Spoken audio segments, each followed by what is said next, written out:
¿Perdona? ¿Se oye bien?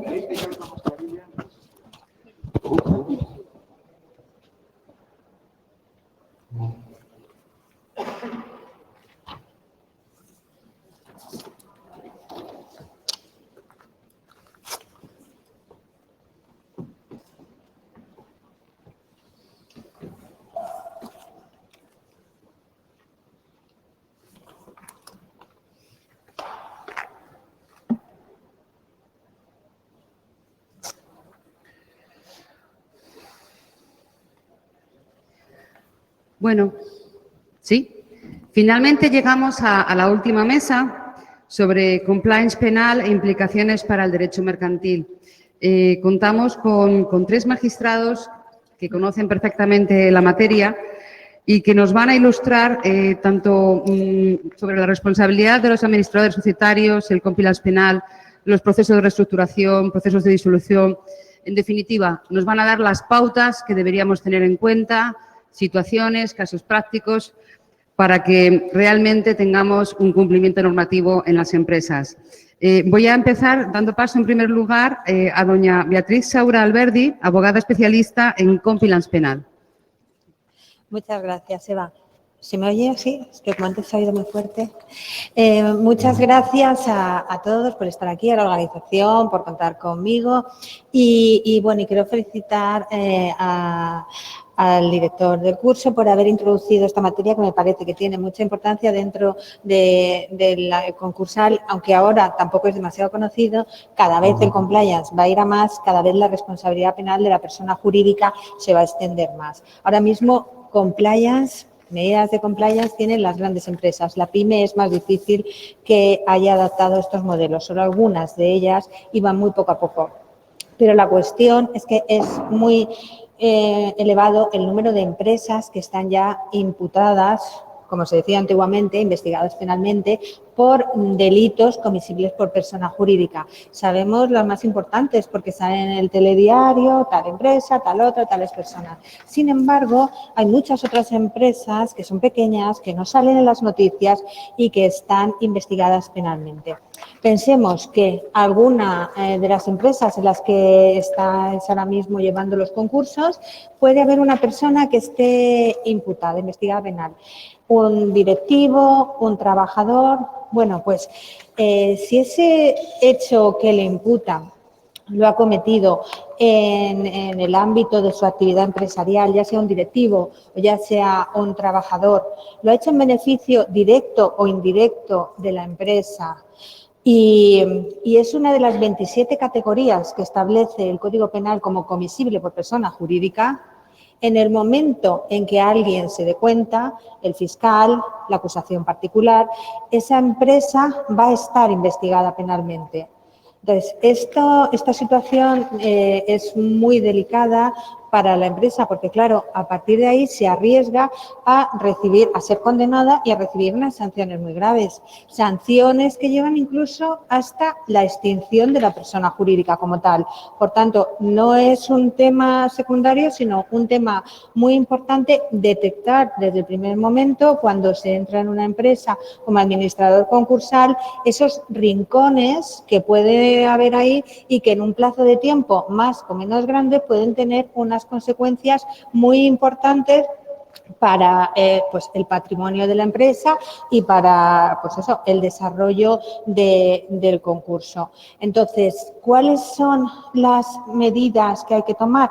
La ley establece desde 2010 esta posibilidad de que las empresas cometan delitos. Lo que pasa es que en 2010 hacía como una expresión genérica que luego en 2015 ya se concreta y establece como unos puntos que son los que hay que tener en cuenta para poder conseguir una exención de la responsabilidad penal, que es lo más elevado, o que se reduzca esta responsabilidad penal, una atenuación. Entonces, establece lo que se llama los modelos de compliance. Ahora mismo los modelos de compliance se entienden como algo en sentido amplio, es decir, se está introduciendo pues el tema laboral, el tema de competencia y ya se hace como una gestión integral del cumplimiento dentro de la empresa. Pero en realidad aquí en España entró a raíz de esta reforma del Código Penal y a los efectos que nos interesan aquí, principalmente para el tema del concurso, es por esta base penal de la posibilidad de que la empresa cometa un delito y cómo evitarlo. Entonces, ¿qué hacen las empresas que adoptan medidas? Pues deben tener una persona que gestione el modelo y que ayude a implementarlo dentro de la empresa.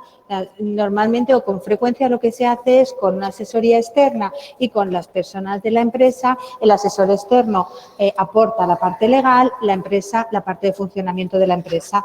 Entonces, estas son las 27 categorías de delitos, quién es la persona que puede cometerlos dentro de la empresa y cuáles son los controles, cuáles son las medidas que debemos establecer. O sea, es lo que se llama un mapeo de riesgo. Entonces, se establecen unos controles para evitar que se produzca.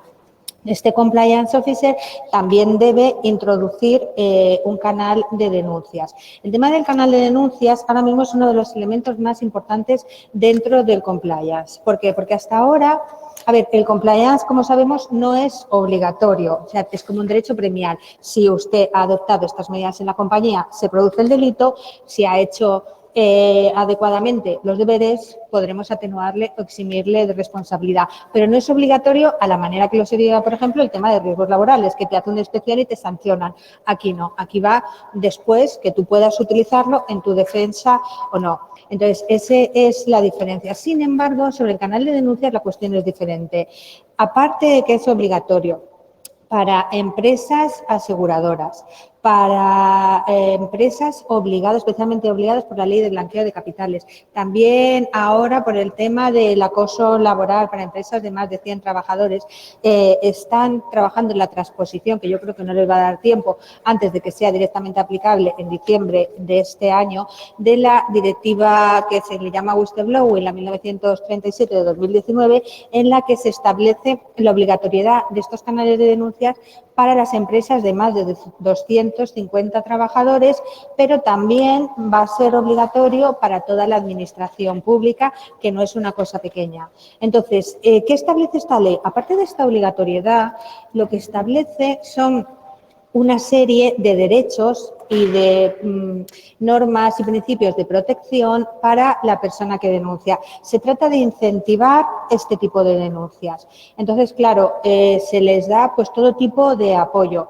Se modifica la carga de la prueba, por ejemplo, en los procedimientos laborales. Hasta ahora era el trabajador el que tenía que demostrar que había sido despedido como represalia por haber denunciado. Ahora al revés, si tú has denunciado, tiene que ser la empresa la que demuestre que ha sido que no ha sido como consecuencia de esa denuncia. O sea, el sistema protege muchísimo, se les va a nombrar abogado, se les va a dar incluso protección psicológica. O sea, se quiere dar una vuelta totalmente al sistema, superar este principio que ha funcionado ahora de la utilización de la palabra denuncia y denunciante como algo despectivo, asimilado a chivato, y darle una vuelta. Es decir, vamos a ver, la persona que está denunciando está protegiendo a la empresa y nos está protegiendo a todos nosotros. Muchas veces cuando hablas con una empresa y le dices, deberéis poner un canal de denuncia, hay que hacer el compliance, muchas veces piensan que esas son cosas que queremos los abogados, pues por lo que tener negocio, ¿no? Hablando en plata. Entonces te dicen, ya estáis los abogados con vuestros rollos. Vale, sí. Poner un canal de denuncias puedes ponerlo súper tecnologizado o puedes poner un buzón en la pared. Pero es mucho mejor enterarte de lo que está pasando a través de tus canales internos para poder resolverlo que enterarte por una citación judicial o enterarte por una comunicación pública en la prensa. Es decir, ahora mismo, aunque la directiva Whistleblowing, que está pendiente, como digo, de transposición, permite la comunicación pública, protege también al denunciante que lo hace a través de la comunicación pública, a través de canales externos que se van a crear en determinadas instituciones, prefiere la denuncia interna. Entonces, claro, yo cuando les digo a los clientes, conviene que tengas un canal de denuncias, porque es que si te enteras por la prensa, si te enteras de otra manera es mucho peor. Pensemos que tenemos una empresa, yo qué sé, de automóviles y en esta empresa es una multinacional y hay una determinada área que está trucando los filtros para que parezca que las emisiones de mis vehículos son más bajas de lo que realmente son. Entonces, si yo me entero por dentro, desde dentro de la empresa y quiero tomar medidas, inmediatamente, fuera la gente que está actuando irregularmente, fuera la trampa. Vamos a buscar quiénes son las personas que han estado perjudicadas por estos hechos y vamos a resarcirles. ¿Esto es un delito? No es un delito. Muchas veces hay una delgada línea que separa lo que es un delito de aquello que no es. Vemos muchas veces instrucciones que duran un montón de años y que terminan siendo una solución.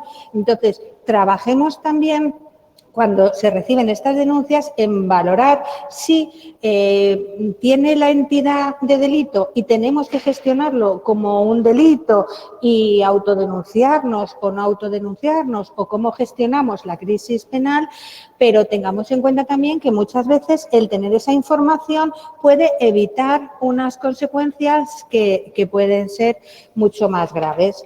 Entonces, el compliance es un ámbito que hay que explorar y que hay que conocer. Tengamos en cuenta que podemos llegar a una empresa en la que exista ya un procedimiento penal iniciado.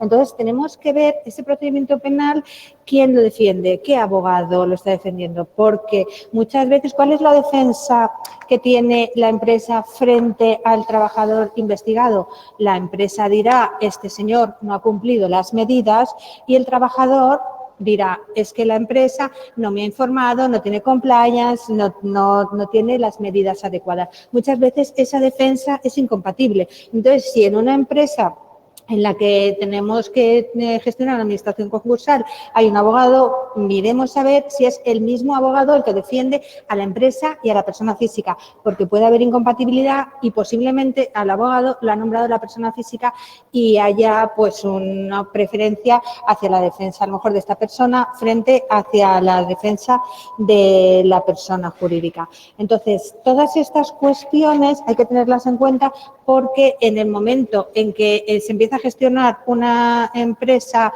de cara a un concurso, podemos encontrarnos sorpresas muy desagradables que ya se estén gestando o que no se hayan todavía gestado, pero que puedan surgir.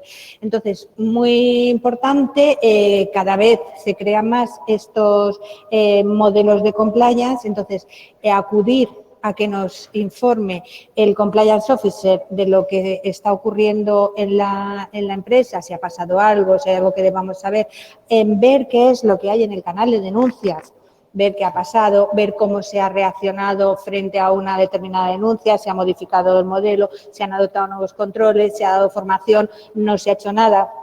Todo eso va a aportar una información que normalmente no tenemos de la empresa y que está en manos del área de compliance y de este canal de denuncias y que nos puede ayudar a tener una idea completa de la empresa en la que normalmente tendemos a mirar más los procedimientos civiles porque hasta ahora las empresas no cometían delitos, hasta ahora las empresas no eran imputadas y por eso ni tenían compliance. Esto va a ir a más y entonces hay que ir trabajando sobre ello y analizándolo porque ya digo, cada vez en los juicios se imputan más a personas jurídicas y al final pues este tipo de cuestiones de incompatibilidades del juez, de defensa y demás se tienen que tener en cuenta. La circular de Fiscalía dice que la autodenuncia es un motivo ya no de exención, va mucho más allá, dicen que es un motivo para que los señores fiscales no acusen, la 1 de 2016 me refiero, para que los señores fiscales no acusen a la empresa. En esto tenemos que tener cuidado porque, claro, dices, yo veo un ilícito, me autodenuncio y no me va a acusar la Fiscalía. Bueno, pues ya veremos, puede que sí, puede que no, pero es que además si no te acusa puede entrar luego una acusación particular y de nada nos sirve esta previsión de Fiscalía. Por tanto, y como tenemos el tiempo escaso y queremos dejar espacio al debate para que puedan preguntar y este tema es infinito, voy a dejarlo aquí y doy paso a al siguiente ponente y luego en el debate, si les parece bien, tratamos más de este tema. Gracias. Muchas gracias, Beatriz. A continuación, doy la palabra a don Eloy Velasco Núñez, magistrado de la Audiencia Nacional. Muchas gracias, buenos días. Muchísimas gracias a las empresas y a los organizadores, a este entorno tan bonito del casino, al director académico Manuel Pedrara por haber vuelto a contar conmigo en esta breve exposición en la que en 15 minutos lo que quiero es tratar 4 temas de relación de las empresas concursadas con respecto al derecho penal, ahora que, como muy bien ha dicho Beatriz, desde el 23 de diciembre de 2010 las empresas pueden delinquir, societas delinquere sic potest, y además en 27 categorías delictivas. Yo creo que somos de los países que más categorías delictivas pueden cometer las empresas, entre las que tenemos delitos como la frustración de la ejecución, 258 ter del Código Penal, o las insolvencias punibles, 261 bis, o los delitos contra la hacienda pública, que son los que más han llegado a los juzgados penales de los tribunales, la estafa, 251 bis,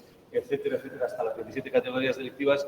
Yo creo que es una cuestión que cada día llega más a los juzgados de los tribunales y es importante que tengamos un entendimiento entre el concursal y el penal, porque ahora cada vez el derecho es más transversal y hay que saber de todo en la empresa. Ya no basta con saber solo mercantil, sino que también tenemos que tener en cuenta estas relaciones.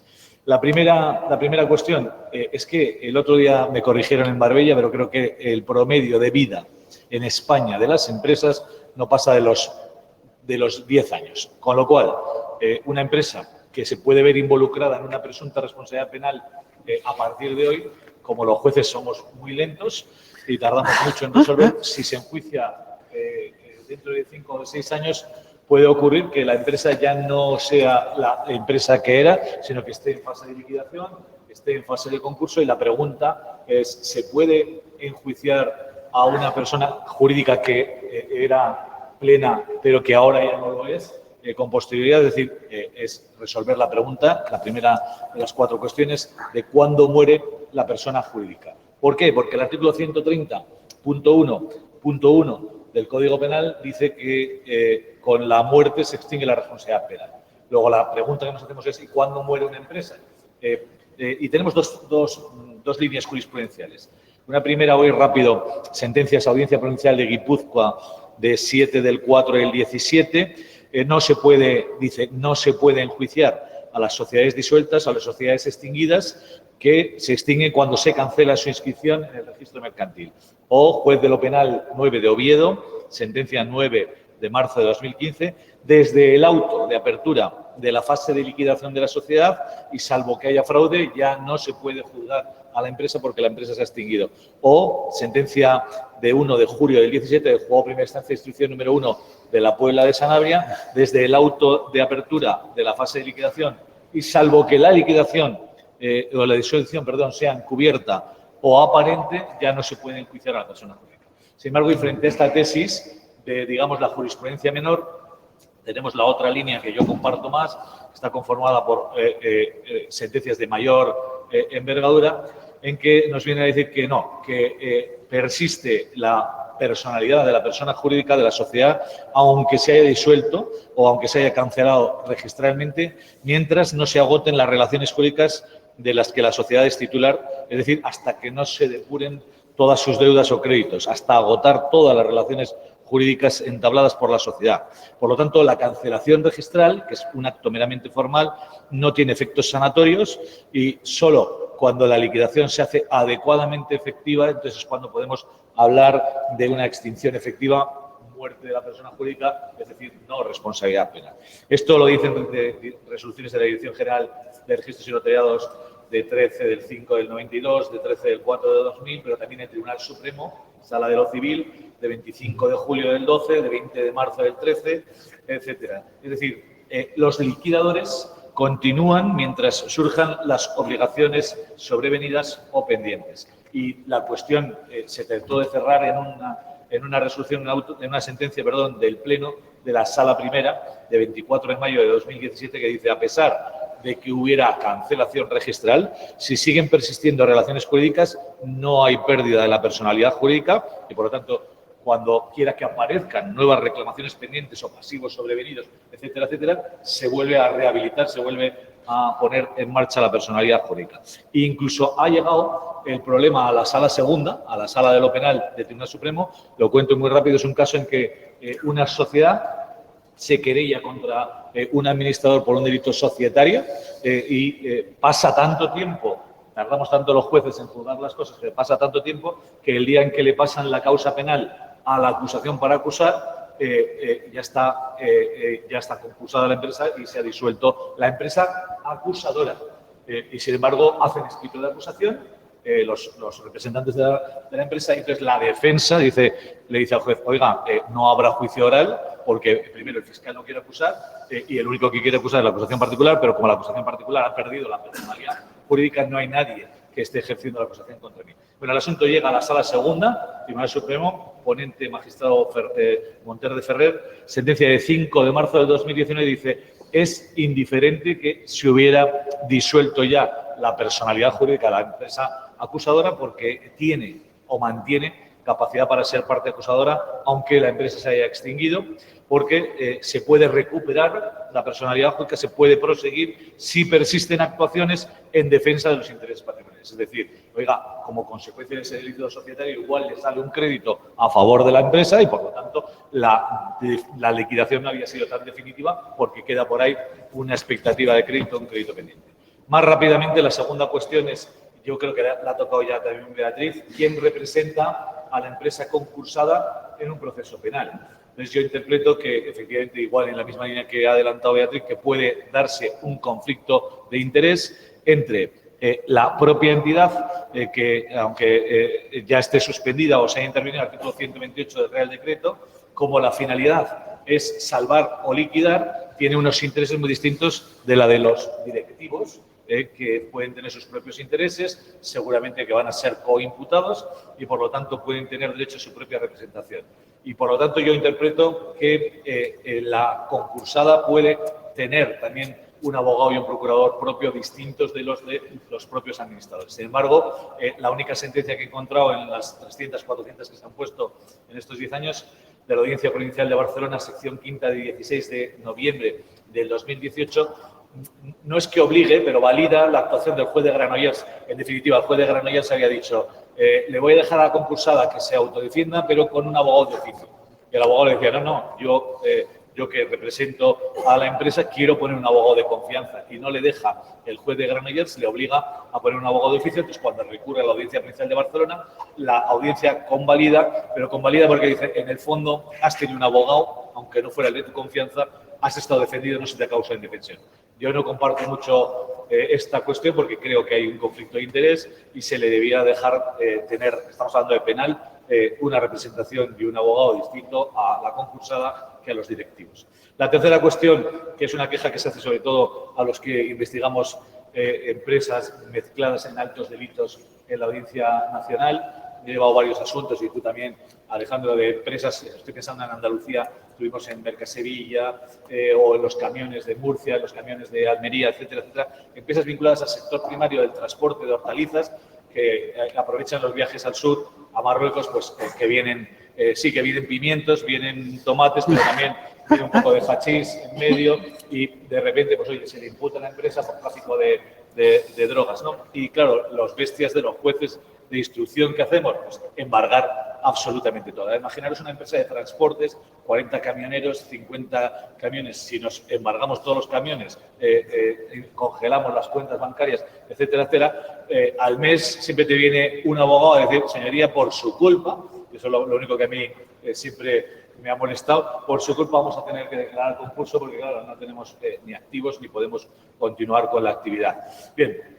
Ese embargo universal que a veces tenemos que hacer porque efectivamente tenemos la posibilidad y a veces la experiencia te demuestra que como no asegures activos ahora, dentro de 10 o 12 años, cuando juzgues las cosas ya no los vas a tener, pues tienen, yo creo, o hay una posibilidad muy desconocida que está muy vinculada a su labor profesional. El artículo 33.7, letra G del Código Penal, infine, establece la posibilidad de que el juez de instrucción que ha embargado, haciendo una comparecencia con el fiscal y con la defensa, analicen si adoptan o no una medida cautelar alternativa a las medidas cautelares reales y elimine embargos para convertir las medidas cautelares reales de aseguramiento de las responsabilidades pecuniarias del día de mañana por una intervención judicial. Que lo dice el propio artículo 33.7, si como consecuencia de la actuación penal se va a poner en riesgo la actividad y sobre todo los puestos de los trabajadores, el juez puede convertir esa medida en una intervención judicial, nombra a un interventor judicial que continúe con la labor del transporte, no con la del hachís, eso ya hay que saber distinguir y por lo tanto que se intente salvar la parte buena de esa actividad empresarial a través de esa labor impagable de los interventores judiciales también en el campo del derecho penal.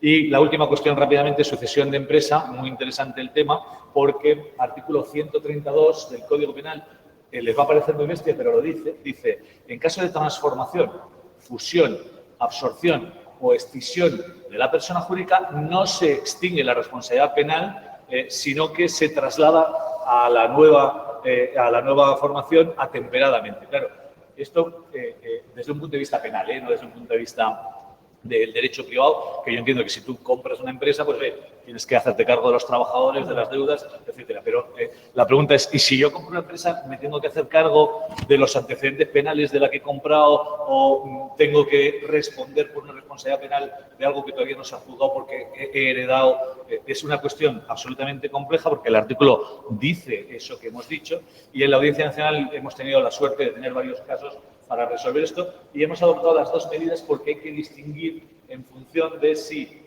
la sucesión de empresa es o no es fraudulenta, ¿no? En aplicación de los principios de culpabilidad y personalidad de la pena es lo que corresponde. Y entonces, con esto a cabo, hemos tenido dos situaciones. El famoso caso, bueno, todavía no está juzgado, el famoso caso del 3%, en que presuntamente muchas empresas financian a un partido político, surge, por lo tanto, una imputación de cohecho y lo que hace el partido es constituir un nuevo partido político con un nombre distinto, etcétera, etcétera. Bien, hay el auto del juez central de instrucción número 5 de la Audiencia Nacional de 27 de julio de 2018, dice, como quiera que el nuevo partido tiene identidad sustancial, que ese es el término, bueno, con el anterior partido, porque tienen la misma estructura, el mismo funcionamiento, la misma actividad, los mismos recursos humanos, los mismos recursos materiales, etcétera, etcétera. Parece que hay un intento fraudulento de eludir las responsabilidades penales del primero y, por lo tanto, sí que se heredan. Sin embargo, y por contra, hemos tenido otros dos casos en que hemos decidido absolutamente lo contrario. El caso en que el Banco Santander se hizo cargo del Banco Popular, auto de la sección cuarta de la Audiencia Nacional de 30 de abril de 2019, y un caso anterior, caso Mare Nostrum, que se lleva en el juego que va a llevar Alejandro, auto del juez central de instrucción número 1 de la Audiencia Nacional de 13 de octubre de 2015, en que si la intención con la sucesión no es esconder, no es frustrar las responsabilidades penales, no es hacer fraude, sino es sanear económicamente otra sociedad que tenía problemas económicos y, por lo tanto, lo que hace es, al suceder la una actuación ex post, en la que además la nueva entidad, en este caso el Santander, el Mare Nostrum, no tenían capacidad de decisión cuando surgieron los problemas penales, no pudieron prever nada porque no formaban parte del Banco Popular en el momento en que las presuntas imputaciones penales surgieron. No hay fraude y, por lo tanto, no se aplica, y dijimos, no se aplica el artículo 132 y, por tanto, ni se atemperan ni se heredan las responsabilidades penales. Perdón y nada más. Muchas gracias.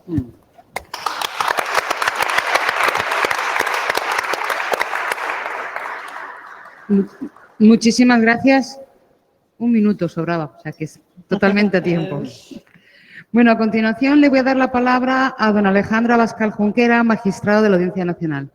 Pues muchas gracias. Bueno, mis primeras palabras de agradecimiento a los organizadores por permitirme participar en este evento tan interesante y a su director académico, Manuel Ruiz de Lara, que, en fin, quiero ensalzar, ¿no?, su figura no solamente como jurista, sino como ese hombre del Renacimiento que todo lo que hace lo hace bien y estudia, ¿no? Es un hombre que sabe Derecho Mercantil, como especialista que es. Yo tuve la suerte de estar en su tribunal de oposiciones. Como penalista, cada vez que le leo algo de Derecho Penal me quedo impresionado y ya en su faceta de novela, pues que de escritor, ¿no?, que me ha dejado impresionado. Gracias a los organizadores, digo, por invitarme a participar en este evento y sobre todo con quien comparto mesa, ¿no? Yo creo que Una de las personas que más conocimiento tiene de la organización de los programas de compliance y a la que siempre acudimos cuando tenemos dudas prácticas, no teóricas, es precisamente Beatriz, ¿no? Una persona que está en el día a día de cómo hay que organizar pues, los canales de denuncias internos, todos estos temas que ha tocado, ¿no?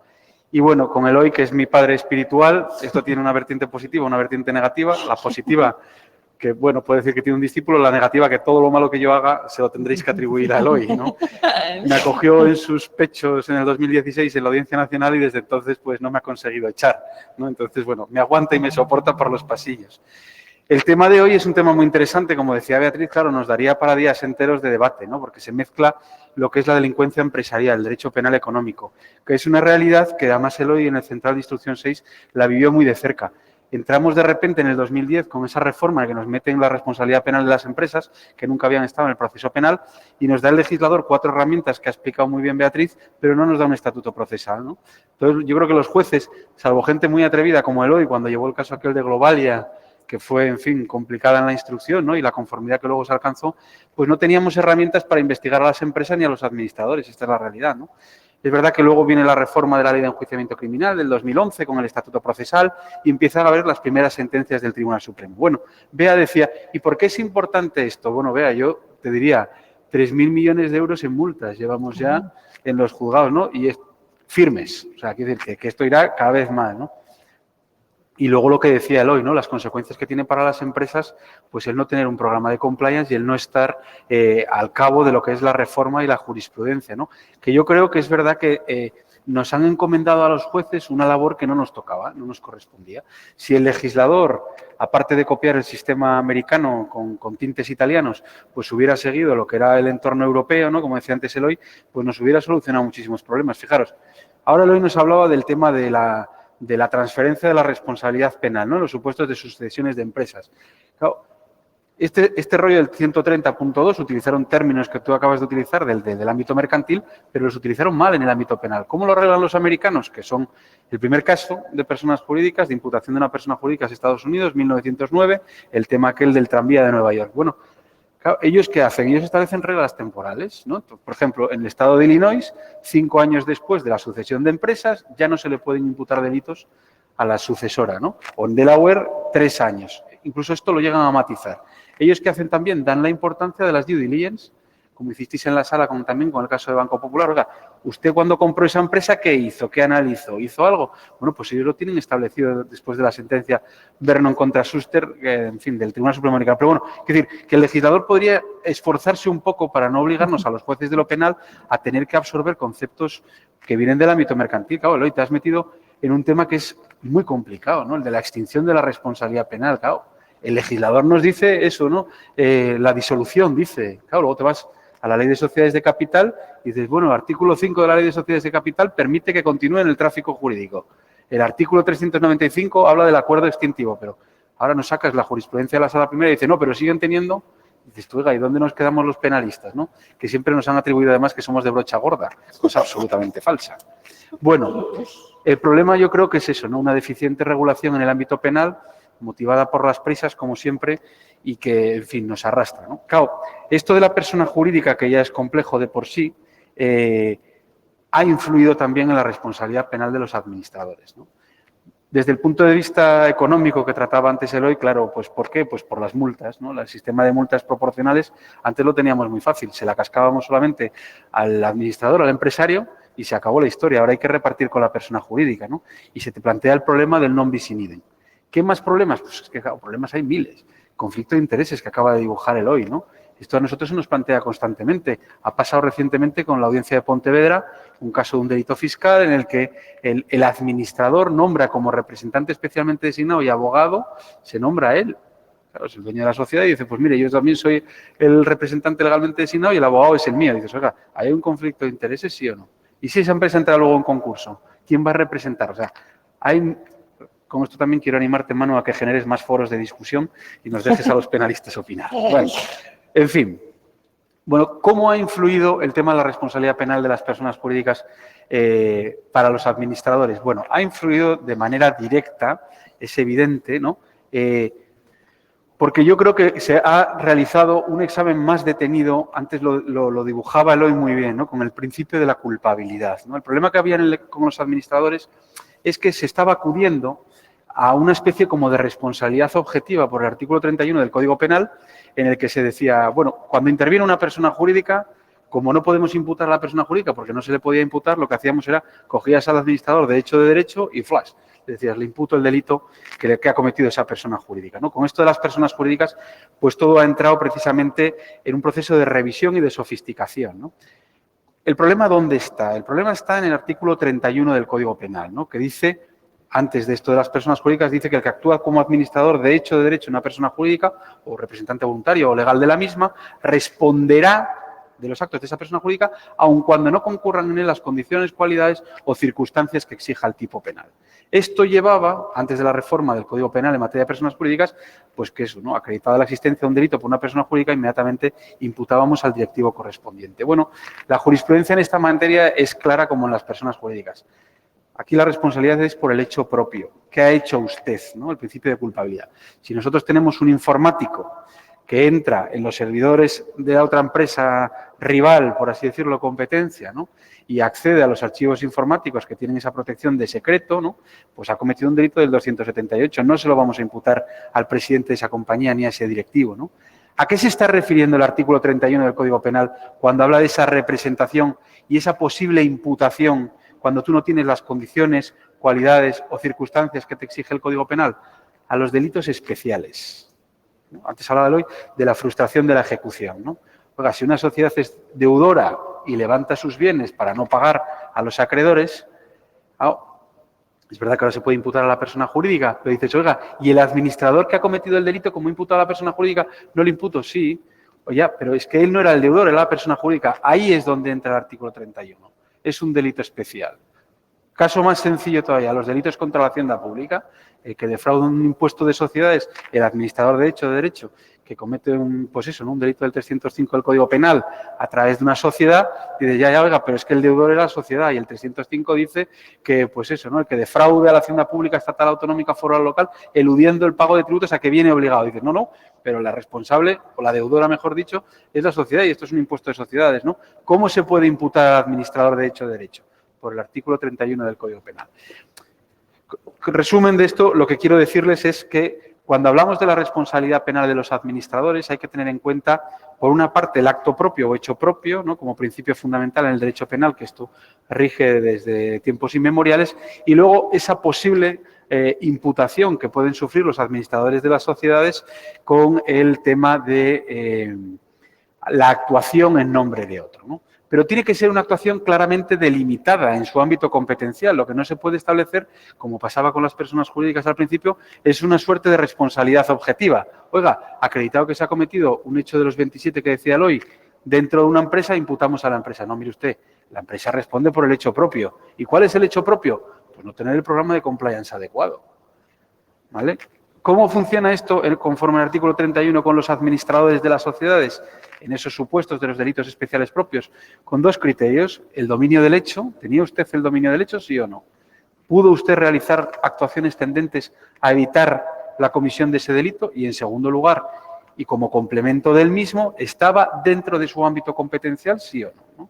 La Audiencia Nacional, bueno, pues recientemente, en fin, por invitaros a leerlo para que veáis un poco el ejemplo, ¿no? Un caso que se nos planteó hace no mucho tiempo fue una mercantil, en fin, que movía el presupuesto anual más de 3.000 millones de euros, ¿no?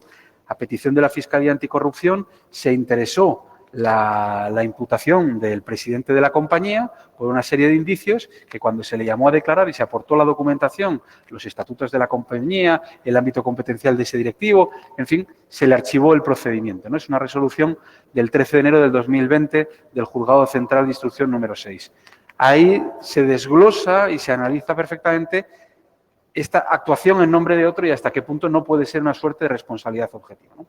En esa línea también, precisamente, al hilo de lo que hablaba antes Beatriz, se analiza en ese mismo procedimiento respecto a esa misma mercantil, ¿no? Cuando se imputa al presidente, la Fiscalía Anticorrupción sostiene que el presidente tenía conocimiento y que tenía que haber tenido una cierta participación en los hechos, porque si no, no se entendería, ¿no? Bueno, una vez que se practica se requiere determinado documental, se analiza y tal. se archiva al presidente y se dice, mire, es que es más, el presidente no solamente no tenía el dominio del hecho, ni tenía una obligación de supervisión, vigilancia o control. Es decir, ahí no puedes aplicar el artículo 31 porque no está en el ámbito de su competencia. Es que además él impulsó programas de compliance, supervisión, vigilancia y control en el seno de la empresa. Decimos, eso no quiere decir que ya baste para la empresa, eso se examinará más adelante. Pero, hombre, demuestra que el directivo ha tomado una actuación proactiva, por así decirlo, ¿no?, en evitar lo que decía antes Eloy, ¿no?, la comisión de ese hecho delictivo en el seno de la empresa. Pues después se planteó lo mismo con la persona jurídica, hasta qué punto debía seguir imputada en ese procedimiento penal, ¿no? Antes lo decía Eloy, el daño, ¿no?, que sufren las empresas cuando las imputamos, los concursos de acreedores y todo lo que se... Bueno, en esa segunda resolución se plantearon dos cuestiones muy interesantes que ha tocado también Eloy, que era, primero, ¿puede un juez de instrucción archivar en sede de instrucción un procedimiento respecto a una persona jurídica? Esto es un tema muy interesante porque la Fiscalía Anticorrupción sostenía que no, que había que esperar al plenario a examinar los programas de compliance. Y el juzgado de instrucción, siguiendo la estela de lo que nos había marcado Eloy ya en el año 2016, archivamos el procedimiento y examinamos el programa de compliance. ¿Y cómo lo examinamos? Antes comentábamos, pues sí, seguimos la instrucción del 2016, pero seguimos también, por ejemplo, los documentos americanos de la DOJ del 2019. ¿Ese delito se había cometido con carácter previo en la empresa, sí o no? ¿Qué mecanismos, en el caso de que hubiera sido condenada con carácter previo, se hicieron para evitar que se volviera a cometer en el futuro? ¿Tenía usted un canal de denuncias internos? ¿Hasta qué punto funcionaba? ¿Cuántas denuncias recibía usted? ¿Cuántas denuncias de esas investigaron usted? Es decir, hicimos un chequeo, un poco de lo que hacéis vosotros, ¿no?, con carácter preventivo, ex post, ¿no?, y archivamos el procedimiento respecto de la persona jurídica, ¿no?, valorando precisamente lo que os decía antes, ¿no?, esa actuación precisamente de los directivos, ¿no? Principal problema, ya para terminar, ¿no?, que se planteaba, pero que yo creo que con lo que os decía antes de la jurisprudencia anterior, sentencia de otras del 27 de abril del 2018 del Tribunal Supremo de la responsabilidad penal de los administradores, es que en el ámbito de la delincuencia empresarial, en el ámbito de la delincuencia económica, son investigaciones muy complejas, ¿no?, a las que te enfrentas, y Eloy podría contar miles de anécdotas, sin medios materiales ni humanos. Antes comentábamos los problemas que tenemos en la Administración de Justicia, no comentábamos, lamentábamos, llorábamos, pues eso, ¿no?, de la nula capacidad que tienes cuando te enfrentas a monstruos empresariales que vienen perfectamente organizados, planificados y con los mejores abogados, ¿no? Claro, dicen, no es que vais lento, mire, oiga, es que tengo lo que tengo y la vida me da para lo que da, ¿no?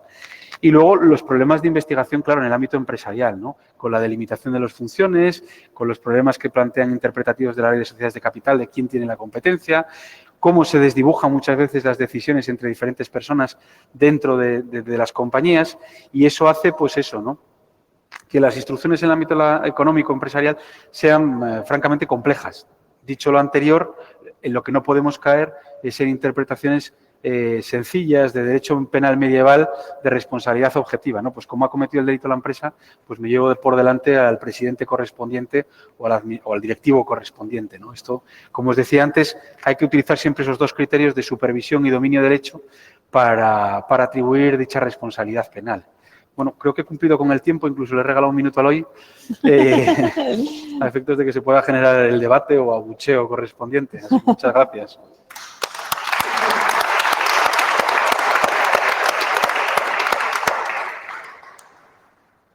Muchísimas gracias.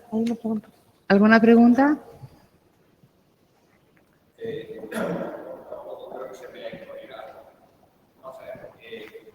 La responsabilidad de los administradores, cuando son los administradores precisamente los que han cometido el hecho, por ejemplo, una contaminación, los accionistas no le han encomendado a los administradores que contaminen, ni están en el objeto social. Lógicamente, por el artículo 31, la responsabilidad de la sociedad primera. Tiene una responsabilidad solidaria en ese caso, si se demuestra la responsabilidad de los administradores. Pero también tenemos que tener en cuenta que los accionistas de la empresa son las víctimas de una actuación de los administradores y que el primero que tienen que pagar son los administradores, no la propia empresa. Y me explico, ¿no? En el caso de Hacienda, si es un impuesto, el impuesto lo tiene que pagar la empresa porque es la que le tocaba pagar, pero la multa la tiene que pagar la persona que ha ocultado. O sea que si ha sido el responsable de la empresa, es el que tiene que pagar la multa, porque la multa no la tienen la culpa los accionistas. que están detrás. O sea, estábamos hablando antes de los trabajadores de los camiones y de todo eso, que me parece una sensibilidad bastante buena para la Audiencia Nacional, la verdad.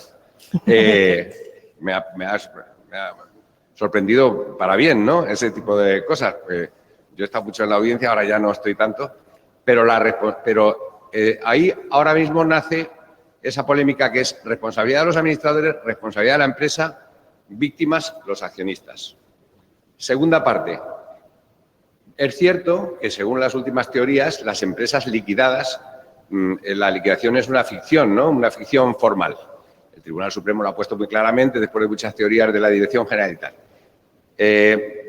Sí, pero si esa empresa se ha liquidado en un concurso, no en una liquidación, sino en un concurso de acreedores con extinción de las deudas, como todos sabemos, aquí hay un magistrado de mercantil, y cuando ya no hay manera de cobrar, se concluye el concurso, no hay dinero, vale, pues los que se han quedado sin cobrar, se han quedado sin cobrar. También se han quedado sin cobrar.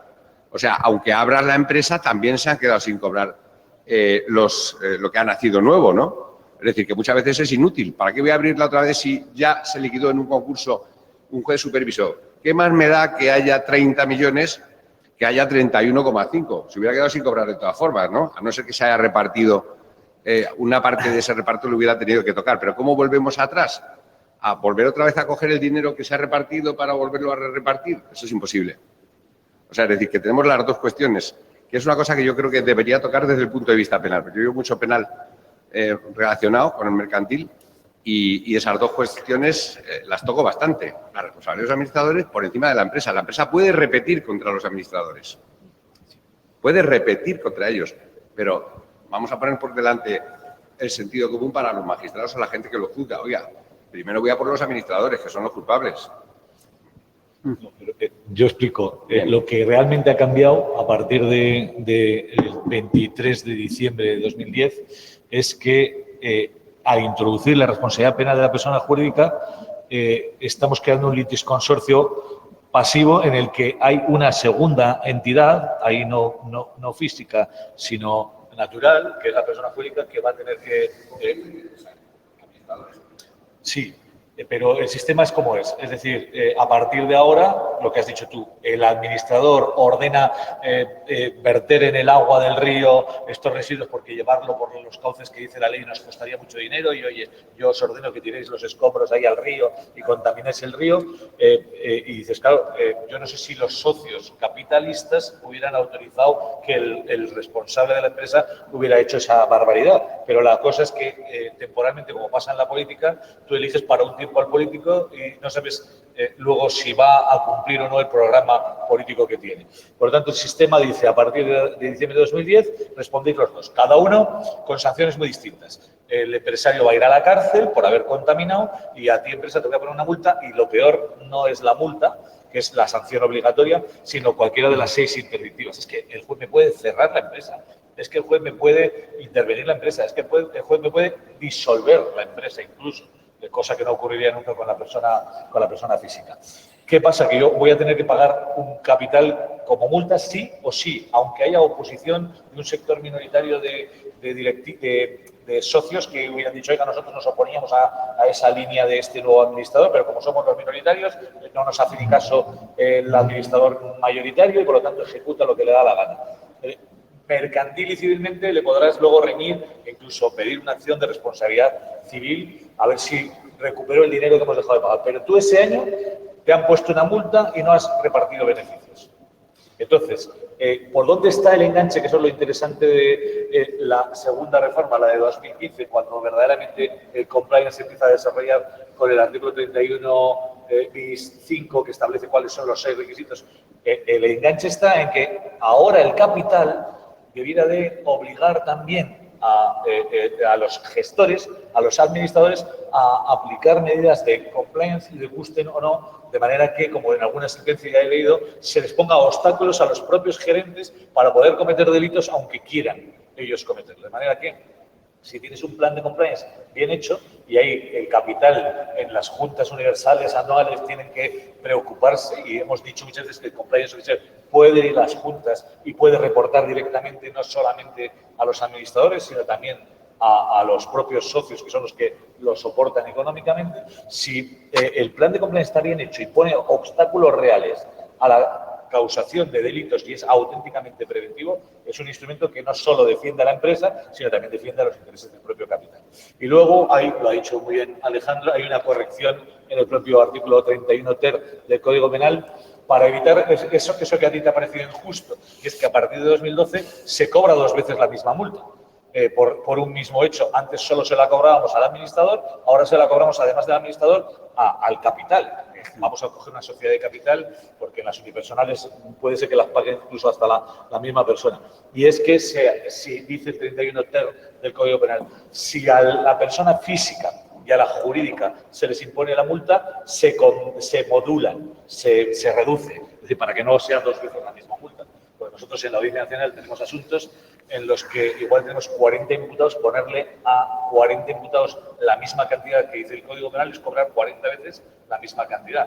Y ahí el legislador se ha ido dando cuenta en estos consorcios delictivos en los que hay más de una persona delinquiendo, que es muy exagerado poner el mismo importe de la multa a tantísimas personas, ¿no? No, yo quiero decir una cosa, que el tema del compliance es que lo que hace es que los socios tengan que ser proactivos. Es decir, tenemos que elegir a gente que gestione bien nuestra empresa para evitar que pasen estas cosas. No me acuerdo cuál fue la empresa, que lo hemos comentado alguna vez, que se llevaron por delante a todo el Consejo de Administración porque decían que tenían que haber sabido que se iba a producir un delito contra el medio ambiente, porque ya habían tenido varios procedimientos administrativos sancionadores por vertidos. ¿Y qué pasa? Que al final esos procedimientos sancionadores se convirtieron en un procedimiento penal. Entonces tú, como socio, como directivo, tienes que tener esa información, el compliance officer debe llevarla, se debe saber y actuar proactivamente. Es decir, no puedo consentir que año tras año estemos superando los niveles de vertidos, porque al final esto se convierte en un delito. Entonces, el tema es que hay que ser proactivo, que la empresa tiene que protegerse a sí misma y a los accionistas, eligiendo a personas que, pues eso, que apliquen las medidas de compliance. Perdona, yo por una cosa más, además, fíjate, el problema conceptual es, o sea, acaba de decir muy bien Eloy, o sea, lo que tienes que tener en cuenta es que después del 2010 hay 2 personas que van a responder. Es verdad que lo que has descrito ahora y describe Eloy es un problema del legislador. El propio sistema de multa proporcional estaba pensado para cuando no había el comiso. Ahora que hay el comiso es absurda su existencia. Pero fíjate, en los países más, Estados Unidos, por ejemplo, o sea, lo que tiene que mentalizarse la empresa es la necesidad de establecer un buen programa de compliance. Porque cuando tú lo tienes ya no responde la empresa. Si la empresa responde es porque algo ha fallado. No es que hay una responsabilidad, lo decía antes Bea, ¿no? O sea, la Fiscalía General del Estado nos intentó colar en el 2011 y luego en el 2016 un sistema vicarial. Oiga, acreditado el hecho delictivo en la empresa, responde la empresa. No. La jurisprudencia del Supremo ha dicho no. La empresa responde por un hecho propio. ¿Y dónde está el hecho propio? ¿Tenía usted medidas de vigilancia y control eficaces, sí o no? Sí, oiga, las tenía, pero aún así el gerente se la ha saltado. La empresa no responde. La empresa responde cuando no ha hecho nada. Perdona. Fíjate hasta qué punto esto es así, que en países como Estados Unidos, en el año 99, el fiscal era Eric Holder, que luego volvió a ser en el 2009 con Obama, ellos siguen un sistema vicarial. Oiga, Alejandro Abascal ha cometido un delito en la empresa tal, responde la empresa. Pues ellos mismos, en sus directrices a los fiscales, dicen, si tiene un programa de compliance eficaz, si ha luchado contra, pues eso, ¿no?, la comisión de delitos donde tal, no se imputa a la persona jurídica. O sea, los sistemas más vicariales tienden ahora hacia...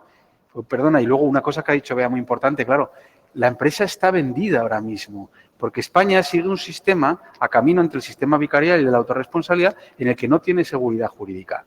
Oiga, yo empresario cojo mi compliance y detecto pues que el sujeto trabajador que está trabajando en un país extranjero está pagando mordidas. Dice Bea, ¿qué hago? ¿Denuncio o no denuncio? En Estados Unidos, por ejemplo, hay el pacto con las fiscalías de no acusación en el caso de que tú denuncies. Aquí en España no tenemos el principio de oportunidad y el ejercicio de la acción penal no tiene el jus puniendi solamente el Estado a través de la Fiscalía, pues tiene una acusación particular, es accionista. Entonces, claro, y a mí la situación de la empresa me parece que es francamente complicada cuando detecta un hecho delictivo que le pueden imputar y dice, ¿qué hago? ¿Denuncio o no? Porque a mí nadie me garantiza... Una pregunta.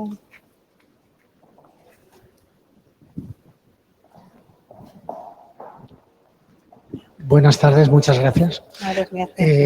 La verdad es que es un lujo tener a dos magistrados de la Audiencia Nacional y entonces vamos a tratar un tema que es el que a mí me preocupa, que está dentro de la línea entre el derecho de la competencia, el derecho penal y el derecho concursal, ¿no? Entonces, pues bueno, ha habido una resolución que todos conocemos de la Audiencia Nacional que ha sancionado a unas petroleras porque han ideado un sistema muy complejo para que los consumidores de gasoil y de combustible paguemos 0,4 céntimos, 0,3 de más en el precio del gasoil. Es lo que yo estudié en la carrera, cuando estudiaba Derecho Penal, había un tipo que yo me acuerdo siempre que era la maquinación para alterar el precio de las cosas. Bien. Entonces, ¿qué es lo que sucede? Nosotros tenemos una empresa concursada que ha comprado 30 millones de euros de gasoil. Y al 0,4 pues tenemos 1,5 millones de euros que hemos pagado de más. ¿Qué es lo que sucede? Que la Audiencia Nacional lo que ha dicho es que los perjudicados considera que son solo aquellos que han comprado han repostado en una estación de servicio. Y los mayoristas, es decir, los consumidores, que somos nosotros, que tenemos un depósito en nuestra concursada de 50.000 litros y lo que hacemos es llamamos a la petrolera y le decimos, oye, mándame dos cubas de 25.000 litros cada una y nos descarga, pues parece ser que la Audiencia Nacional, pues como que no ha dado legitimidad o como que ha dicho o ha pensado en el consumidor final o aquella persona que va a pie y llena su depósito de combustible. Entonces, la pregunta es que realmente estamos en la línea divisoria entre lo que podría ser una sanción, el no bis in idem, que afecta al derecho administrativo, derecho de la competencia, porque las petroleras se han puesto de acuerdo para cobrar de más, y el derecho penal puro y duro. Es decir, pregunta, ¿la concursada podría entenderse perjudicada y podría interponer una denuncia diciendo, oiga, yo me considero que he sido perjudicado, es cierto que no he comprado en la estación, he comprado a lo mejor a un distribuidor que ustedes me han asignado, pero lo bien cierto es que ese distribuidor me ha repercutido el sobreprecio. Es decir, aunque yo no le he pagado a Repsol o a Camsa o a todas estas petroleras que han sido sancionadas, ese sobreprecio me lo ha repercutido mi distribuidor. Claro, la pregunta sería, si el distribuidor sí que ha presentado la reclamación a la petrolera para que le reembolse ese sobreprecio, habría un enriquecimiento injusto, porque mi distribuidor habría cobrado de la petrolera su 0,4 o 0,5% de precio de más y me habría cobrado a mí. Entonces, claro, yo he buscado a los principales despachos y parece ser que solo hay una plataforma de afectados por el cartel de los hidrocarburos que cuando yo les he explicado el caso, que es una concursada y tal, me dice, no, pero es que consideramos que no. Consideramos que tú no eres perjudicado porque tú eres mayorista, tú has comprado cubas, no has llenado. Entonces me encuentro en una situación de indefensión, no sé qué hacer, tengo un perjuicio económico de 1,5 millones de euros y ahora estoy recabando todas las facturas, porque una de las cuestiones que plantea esta plataforma, es decir, para que a ti se considere perjudicado, me tienes que enviar la factura de compra y el precio, los litros y el precio. Y todo esto yo lo estoy recabando. Y entonces se va a poder, a través de un informe pericial, porque parece ser que esto surge, y esto lo digo off the record, como somos todos profesionales, supongo que no habrá aquí nadie de Repsol, resulta que un economista de Repsol se salió de Repsol y parece ser que fue el que destapó toda esta circunstancia. Y parece ser que él sí que maneja una serie de informes, digamos, económicos, donde se acredita que sí que se ha repercutido millones y millones y millones de litros de combustible y han manipulado pues 0,5 céntimos por litro. Entonces, claro, este señor, que tengo que contactar con él para que me haga ese informe, sí que está a disposición de esta plataforma de afectados que afecta a particulares. Entonces, la pregunta es, ¿realmente existiría acción para ir? Y aquí sí que ha sido una persona jurídica. Es decir, ¿es compatible en el derecho español que la Audiencia Nacional Sala de lo Contencioso Administrativo haya puesto una sanción por infracción del derecho de la competencia a las petroleras y que a su vez los perjudicados puedan ejercitar una acción penal por ser perjudicadas por ese delito? ¿Caben las dos cosas o una cosa anularía a la otra? Esa es la pregunta. Bueno, sin entrar en el fondo del caso y los nombres en las instituciones, yo lo que veo... Es público, ¿eh? Sí, yo lo que veo es que es un tema muy complejo. Veo derecho de la competencia, que es administrativo, que en casos muy raros puede, si se sobrepasa el umbral administrativo, pasar al campo penal, los delitos contra el mercado de los consumidores, en los que la alteración de los precios del mercado, etcétera, etcétera, podrían ser delictivos. Vamos a suponer que nos quedamos en el primer campo. Hay una resolución de la Sala de lo Contencioso que habrá dicho lo que sea, con la prueba oportuna, y a partir de ahí es donde tenemos que ver el derivado civil que se genera como consecuencia de esa situación para los perjudicados. Y por la exposición que ha hecho usted del tema y la reflexión en alto que yo creo que ha establecido, ha dado dos conceptos que a mí me convencen. Uno es, perjudicados somos de muchos tipos y no necesariamente por el mismo diferencial. Que el consumidor final ha sido un 0,04 y yo, como soy mayorista, igual no he llegado al 0,04, es una cuestión a resolver con una pericial. Oiga, a este mayorista le ha causado el mismo perjuicio que al consumidor final porque hay o no hay repercusión. Eso es una cuestión pericial, ya me demostrará usted que a mí también me ha causado un 0,04 por litro, o yo, como soy mayorista, he comprado a mejor precio, la repercusión ha sido menor. Es un tema pericial. Y segundo, pero eso no significa que tanto uno con su diferencial como el otro no sean perjudicados. ¿Por qué? Por lo que usted ha dicho, porque es que si no, el otro es el que se produce un enriquecimiento ilícito. Está por encima de los precios que el mercado tolera y están haciendo una trampa porque hacen una conjunción que permite convertir un oligopolio en un auténtico monopolio porque no hay competencia para fijar un precio diferente. Yo creo que igual es administrativo, igual es penal, ahí no me meto, pero hay un enriquecimiento injusto. Por lo tanto, si usted es víctima y hay enriquecimiento injusto, claro que puede reclamar. Yo interpreto, ¿eh? Hay en la Comunidad Económica Europea hay muchas sentencias que luego se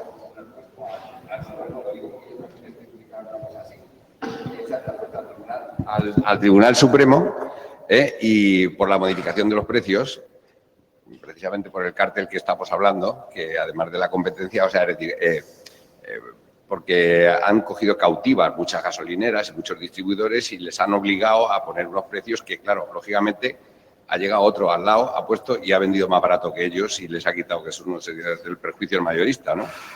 Pero bueno, ahí Marín Castán tiene, el señor don Francisco Marín Castán tiene 20 sentencias puestas sobre el tema que todas las conocemos, ¿no? Del mundo del petróleo, ¿no? Y no se puede estar todo el rato que si te meto una multa en la comunidad, luego te meto otra multa en la competencia, luego...